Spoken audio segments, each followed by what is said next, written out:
Soybean তরকারি বানাবো, তাই কড়াইতে তেল দিয়ে দিয়েছি, গরমও হয়ে গেছে।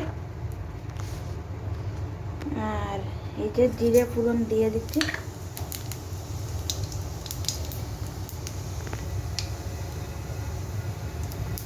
আর এই যে সয়াবিন, তারপরে এই যে আলু কাটা হয়ে গেছে।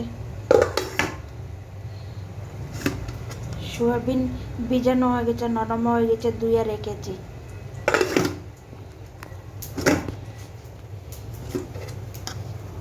আলুগুলোকে ছেড়ে দিচ্ছি এবার।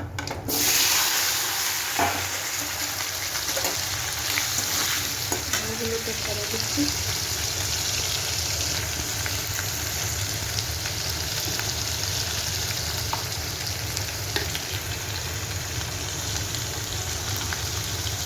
এইবার দিয়ে দিচ্ছি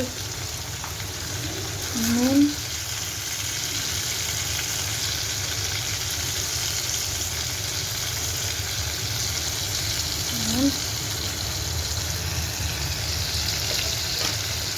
এইবার দিয়ে দেবো হলদে গুঁড়ো,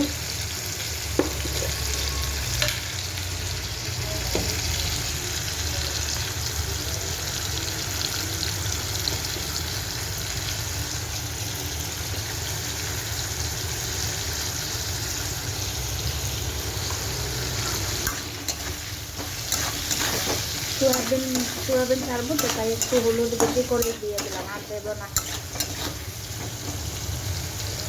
চলো আবার দেখাচ্ছি, পরে খুলবো।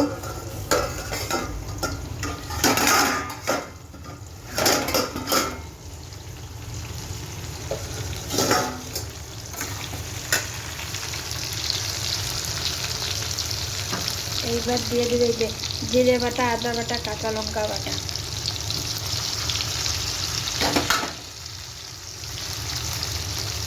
পরে এটাকে ধুয়ে আবার জলটা দেবার সময় তখন দিয়ে দেবো।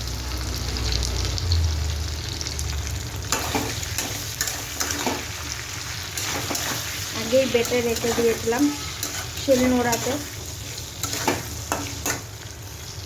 তেজপাতা দিইনি, কেন কি ধনে পাতা আছে, ধনে পাতা দিব লাগবে নামাবার সময়। এখন কালারের জন্য দিয়ে দিচ্ছি লঙ্কার গুঁড়ো,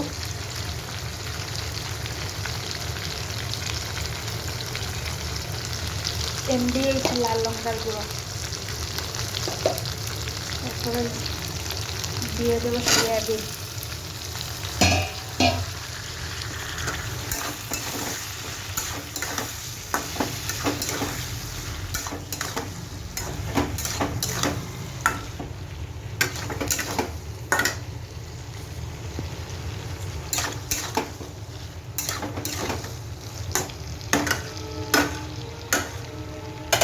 আমার ভিডিওতে কোনো কাট নেই বন্ধুরা।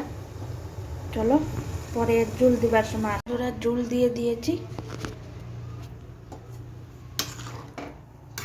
এই যে কি ভালোভাবে কষানো হয়, জল দিয়ে দিয়েছি। চলো আর লাস্টে ধনে পাতা দেবার সময় দেখাবো।